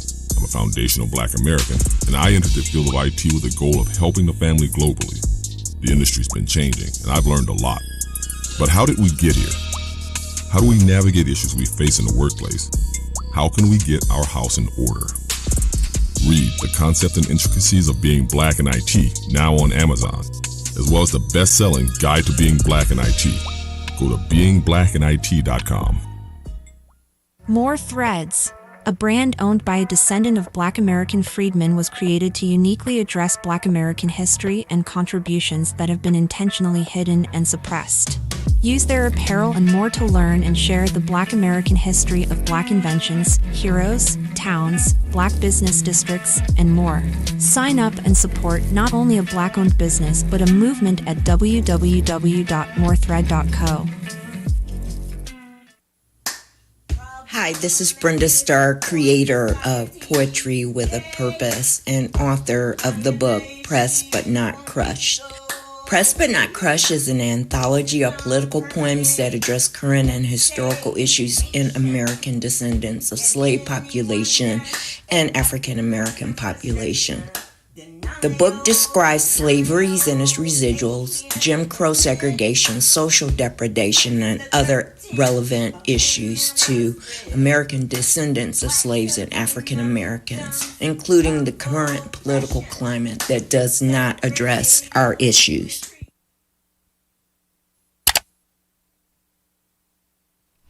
This is the Black Channel. I am your host, your brother, your humble servant, the Black Authority. Very glad to be with you all here this evening. And there's a couple of things I want to go ahead and clear the air on here. And you all haven't heard very much about it. Deliberately so. That was a conscious effort on my part to do so. So what I want to do is go ahead and take an opportunity to address that for you, okay? So there's a reason why I'm taking this the way I am, so please have a little bit of patience here. As you all know, when I had heard that there were going to be, that the Emmett Till's family was investigating taking action against Carolyn Bryant after all these years, after all these decades, after the federal government had bowed out, after everybody who was responsible for taking care of justice had basically abandoned their duties, I was rather happy about that, and I immediately took it as a personal mission of mine to lend my strength to the cause, if at all possible. So that was something in particular that I was very interested in and very hard charging about. I want to thank all of you. There were a couple of people who gave me information that got us in touch with the relatives in question here. And I immediately got to work to contacting them. I immediately got to work to calling them. So, we did our program that weekend. I was able to get them on the phone that Monday morning. I was able to get them on the phone. So I talked to this lady. I don't want to say which one of them it was, but I'll just go ahead and say I talked to her. And I spoke to her and things, and I thought everything was going okay. And she tells me that there's this guy she has another fella there. She has a fella there, and she wants me to speak to him. So I'm like, okay, I'll go ahead and talk to him. Because she's like, she was telling me, let me stop saying like. She's saying that he was, the family spokesperson and was taking care of most of this. So I said, okay, I talked to him. He's telling me that they've been hard at work on the case, that they talked to the feds. He was there when Kristen Clark and their crew of henchmen refused to pursue charges. So I said, okay, fine. He asks me, because it seemed like he had been given some information about me ahead of time. So he asked me, about what we could do and everything, and if we do anything, financially. And I said, well, yes, certainly. I'm certainly willing to provide financial support, as far as any legal expenses and things like that. I'd certainly be prepared to do that, especially for what we're up against here. So I certainly would be prepared to do that. It's not an issue. I'm like, okay. So he's telling me about this guy and, Carolyn Bryant's people. There was this guy who he knew her husband or whatever, and they were no good nicks, and this guy was a direct witness to what was going on, and he talked to the FBI before, and they didn't follow up on what he was saying and things, but then he had direct information about this. I'm like, okay, great, wonderful. What I need for you all to do is to get me all that information. I need to know all the principles, everything, because I'm coming down. I'm coming to see you. I'm going to do all this on my own dime. If nobody else is going to put this together, I'm going to put this together real fast. So I want to come down with my cameras, with my gear, and I want to interview these people myself. I want to get them on the record myself. So he's like, no problem. We're going to get that to you and everything. That's great. That's fine. I got her cell phone number. I got his cell phone number. I gave them my email address. He emailed me and he sent me a text message. So he sent me a text message and he emailed me. And I sent him a text message back saying, okay, go ahead and get that information to me. And I waited. And I waited. And a few days later, I'm still waiting. Didn't get a call back. Didn't get a text message. Didn't get an email. So then I'm saying, okay, this is a little unusual. Let me go ahead and send him a text message. Let me send him an email. So I contact him and say, hey, I haven't heard from you in a little bit. Can you get back to me about this? Because you all got to understand, I'm recognizing this old devil bastard heifer is getting older here and justice doesn't need to be delayed. So, hey, I'm ready to go. I'm ready to go. Push the damn button. Give me what I need. I'm ready to go. Still don't get a response. No reply by phone. No reply by email. So I'm not sure what's going on. Now, right now on the phone with me right now, I've got Just Eve on the line with me. Now, why is Just Eve here? Eve is here because Eve was the one who I was working with on this. And after the first week, when they didn't respond to me, I said, hey, Eve, let me give you this information. I want you to see if you can try. Eve, would you want to tell everybody what happened after I gave you the contact information? As a matter of fact, I think, did you already have their contact information? Yes, absolutely. I had some contact information, but you gave me some more contact information, and exactly what happened with you is basically what happened with me. I made contact, let them know what we wanted to do, and then nothing. It was, I felt like we got ghosted, and it was very strange, because they seemed like they knew what was going on, and, you know, what we were trying to do. They seemed supportive, and they wanted that to happen. But then nothing. And I reached out a bunch of times, multiple times. Five separate occasions I reached out. My final was back in March. So definitely, I wanted everybody to understand here that if, for those of you who may have been asking of yourselves, hey, Jason, what was going on? What, did you contact Emmett Till's family? Did you speak to them and whatnot? I wanted to let you know, yes, actually I did. Actually, we did. And after the first couple of phone calls, it was silence after that. Now, I'm not really sure what was going on. Not really sure what the situation was. I do know that they were telling me that their lawyer was Malik Shabazz. So I do know that they told me that their lawyer in this case was Malik Shabazz. Now, to be clear, to my knowledge, I've never had any, I don't think I've ever had any real beef or any real heat where Malik was concerned. I don't think I've ever really had any reason or cause to take issue with him specifically. I don't think so.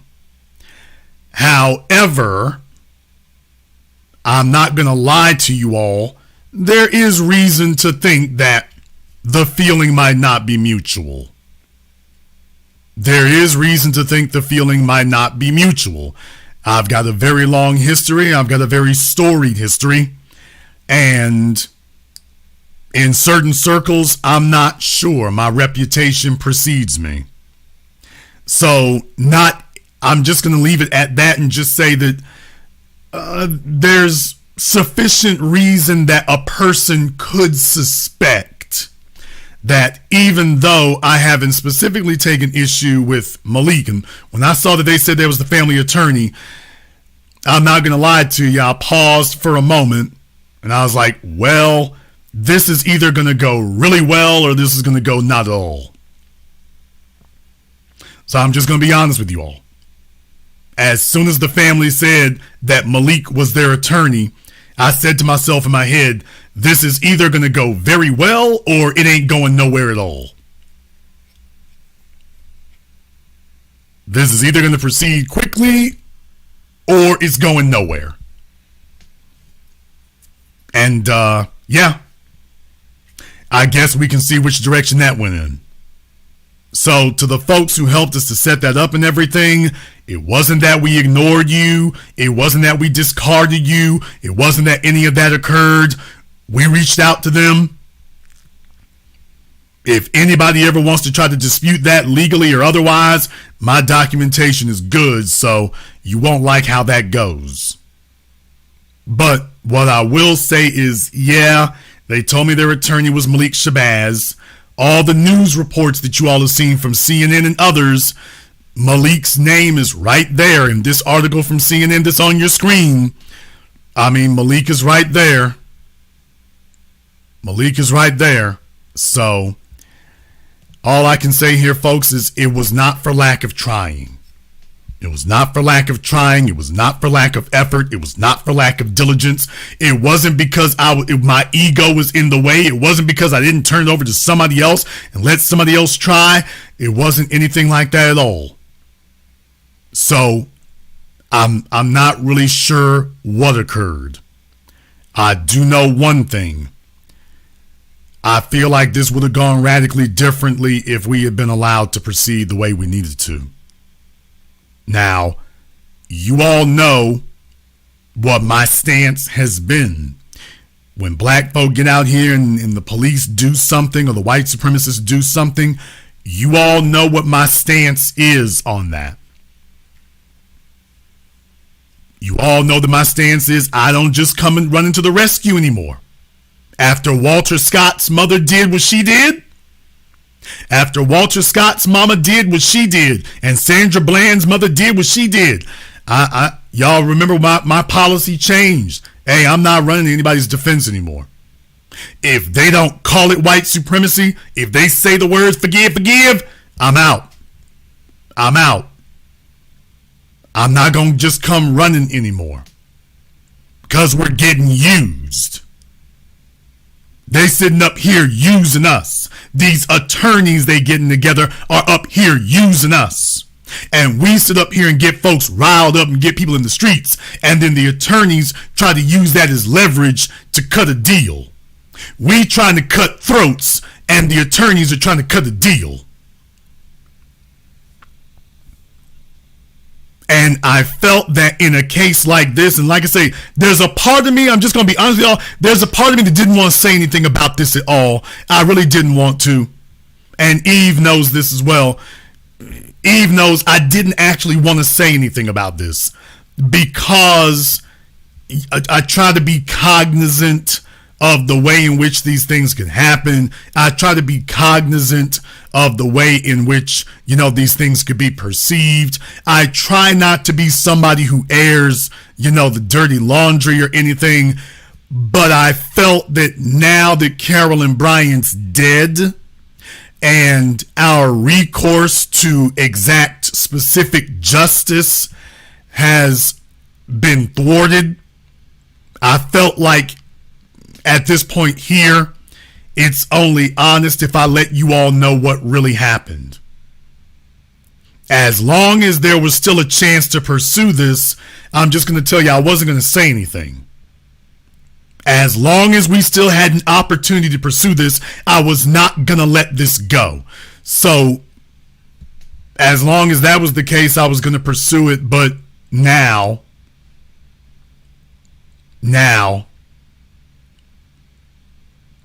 basically, that was as far as I felt I could go.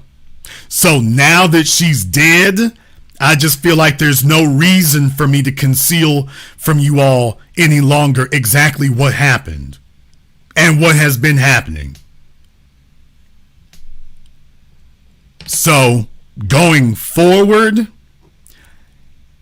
even in these civil rights cases, I am not going to tell you all that I'm not going to do anything going forward in the future. I'm not going to say that. I'm not going to tell you all that going forward I will not take action in some of these older cases. I'm not going to say that. But what I am going to tell you is I'm not going to say anything anymore until I'm actually in it and involved. I wouldn't have said anything. I actually was not going to say anything in this case either, except I didn't have contact information. If you all remember, I didn't have specific contact information, and I really just wanted to try to expedite this as quickly as possible. So I didn't have contact information, so I did something that you all don't usually hear me do.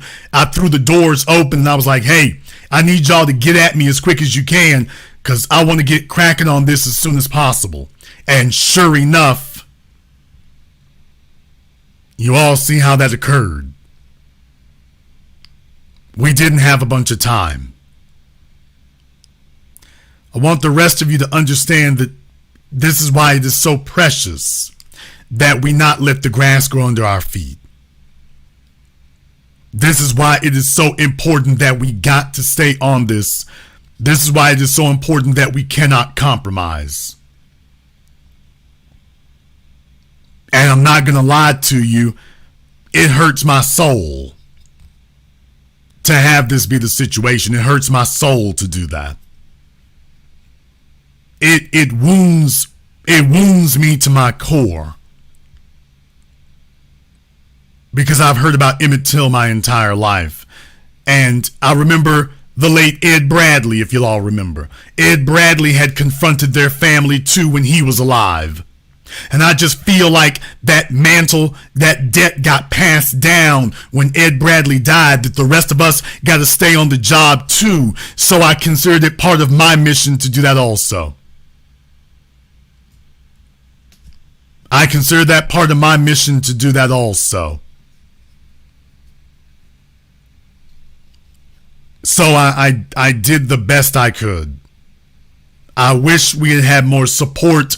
I wish we had had more engagement. I wish the damn civil rights generation wasn't a bunch of card-carrying, lock-stepping coons. I wish it wasn't like that. That would have made this a hell of a lot easier. Instead, it starts falling to the grandchildren.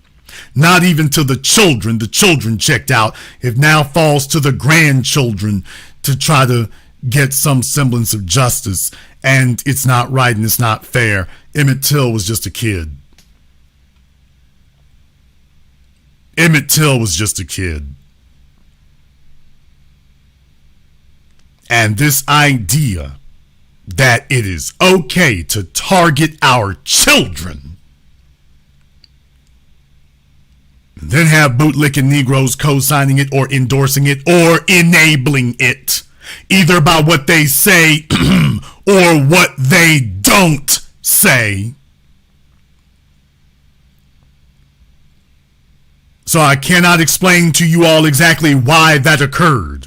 And I don't really know exactly why things happened the way that they did. I don't know. But what I will tell you here is I did the best I could under the circumstances.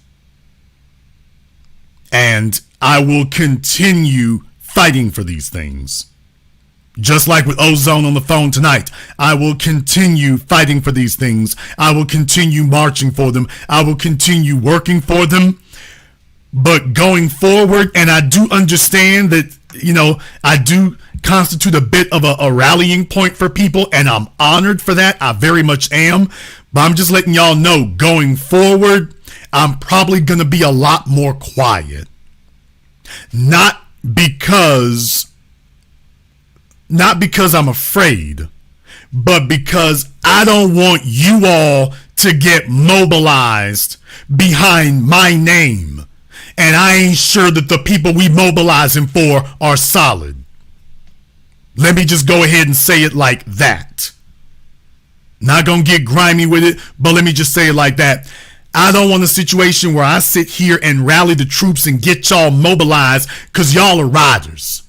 Y'all are riders. If we got to march, y'all gonna be 10 toes down. I get that. I value that. I'm not somebody who calls on y'all every other month. I'm a dude who calls you only when it's necessary, only when it's most needed. Y'all know damn well Jason Black doesn't ask for anything. He don't ask for nothing.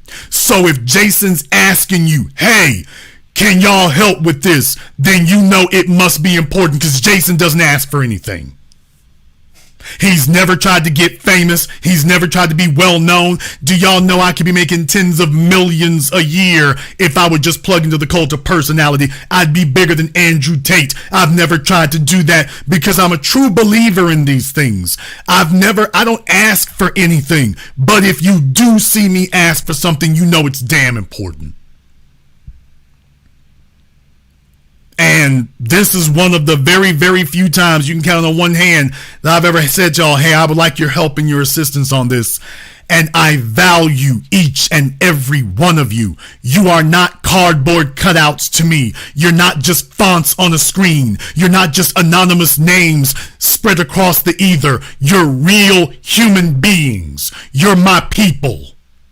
And I value you. You're at the bottom of the socioeconomic ladder, and yet you're willing to financially support what we do, even in the case of this Emmett Till situation when I told you all, don't send me nothing. I got this. And yet there were still folk who did disobey, but that's what they do. I'll take care of this myself. And then they say, hey, we right here with you, Chief. I did not tell you I'd take care of this myself. Y'all like them folk in the movies. You didn't think we were going to let you go by yourself, did you? You didn't think we're going to let you go on your own, did you? You didn't really think we're going to let you do that. And I am honored. Let me tell you, I'm honored. And truth be told, I am more than just honored. I'm unworthy. For folks who really do feel this way and you're really that invested in it, I know why I'm here. I know my heart and I know what I believe in. I know my sincerity. But for you to have the same feelings, in many ways, the only thing I can say is I'm unworthy. I'm not worthy of that. But I'm grateful to you. I am grateful to all of you who have stood by what I do and that you've made it very clear that we're all Jason Black.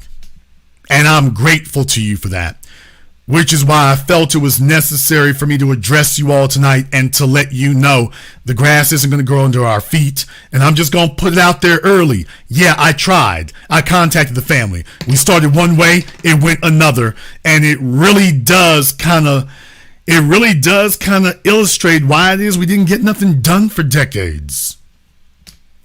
It really illustrates why we didn't get anything done for decades. Do you all realize what we did? Can I just be honest with you for a moment here? These niggas been bull jiving for decades. They was jaw jacking about reparations. We're the only ones who've actually delivered on it. Now you tell me who really believed in it.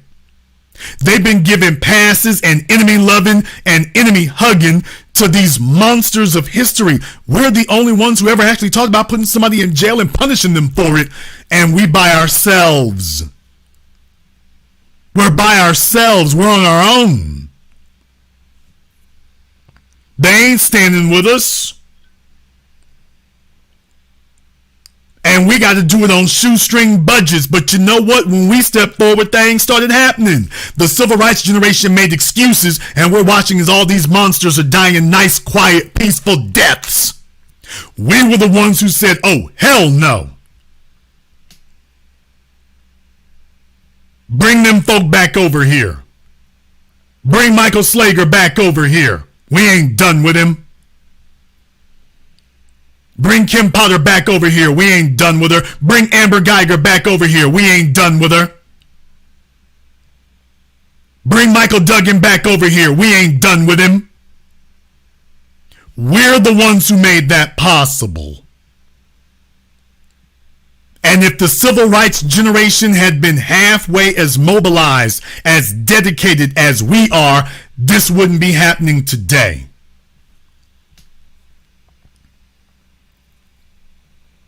So I thank each and every one of you who's been a part of this. I thank every one of you who's backed the play. I appreciate that.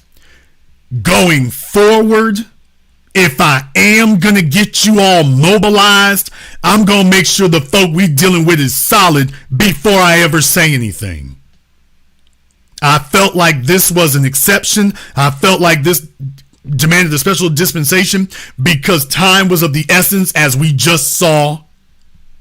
But going forward, I'm just letting you know. I'm not going to say anything.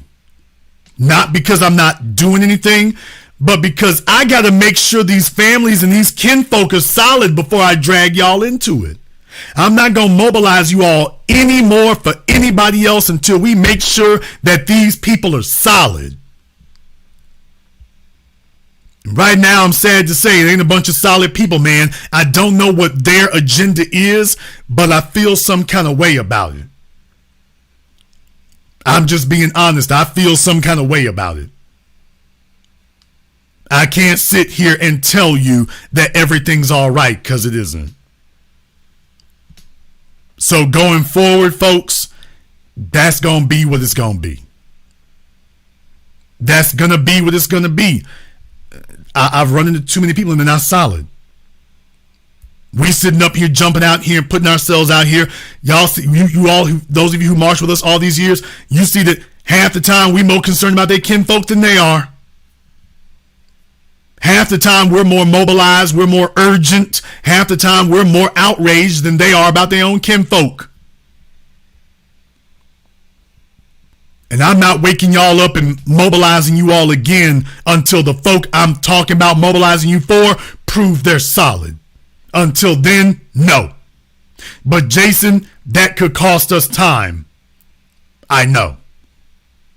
And I wish there was another way. But it isn't you all that I have doubts about. It's them I got doubts about.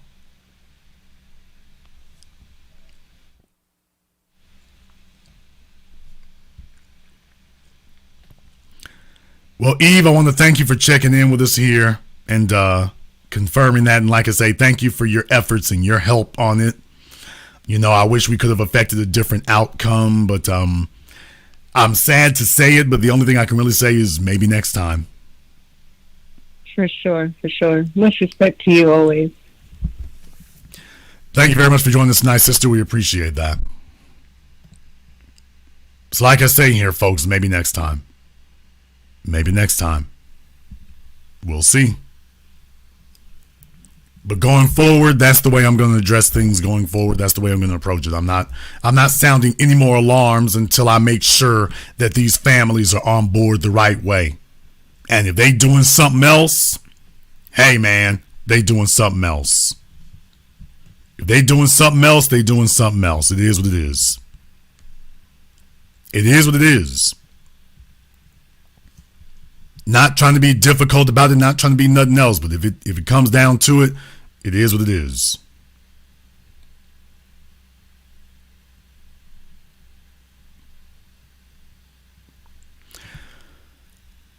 I don't want to say a whole lot more here tonight. Like I say, it's a very somber occasion here. So I'm not going to belabor the issue. Not going to belabor the issue. But I want to thank you all for joining us here. I want to thank you all for being a part of it. I know it's not simple. I know it's not easy here. I get it. I know it's not simple and I know it's not easy. And by the way, if anything else happens in that regard, like right as of this time right now, I'm trying not to say names. I'm really trying not to say names right now.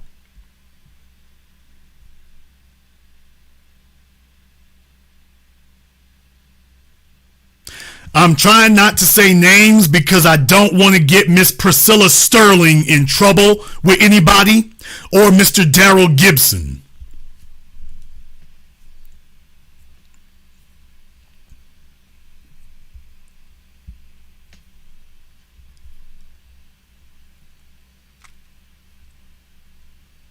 Yeah, because I said Malik's name, but by the way, I didn't want to say any other names because I didn't want to get them in trouble or anything or have folk feeling some kind of way about these folks. So not really sure why it is that they didn't return our phone calls or whatever after we talked to them. Not really sure why they did that, but Miss Sterling, not really sure why Miss Sterling or Mr. Gibson. I don't know what the disconnect was. I don't know where the derailment happened here, but yeah, I mean, I really do. I feel some kind of way about that occurring. Let me just say it like that. I take that personally. I take it personally that occurred the way that went down the way it did.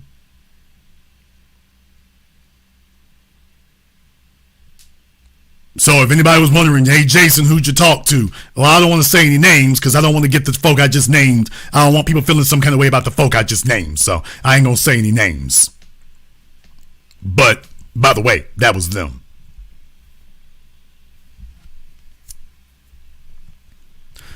We're going to go ahead and wrap things up here tonight. Like I say, it's a somber program, folks. It's a somber program. We're not here to entertain you.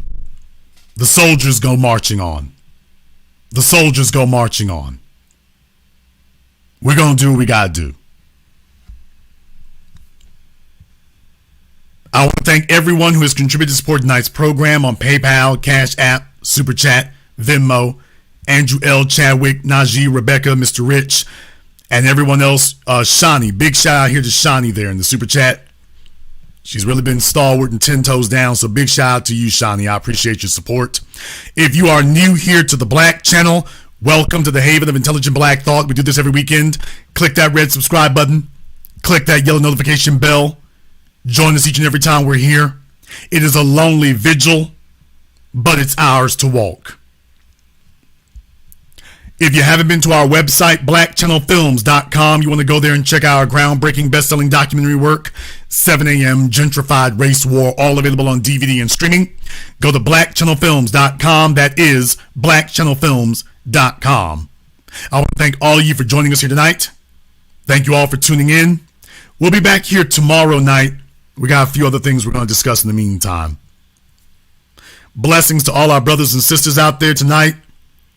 Those who are being held in captivity, those who are being held in bondage, those who are being tried and tested by the system, tried and tested by life, those of you who've lost some people along the way here. To the best of my ability, I want to say I'm sending blessings to you here, and we got your back. We're all we got. And this concludes tonight's broadcast of The Black Channel. I am your host, your brother, your humble servant, The Black Authority. And until next time, my brothers and my sisters from around the world, remember, black is the future, and the future is uncompromising.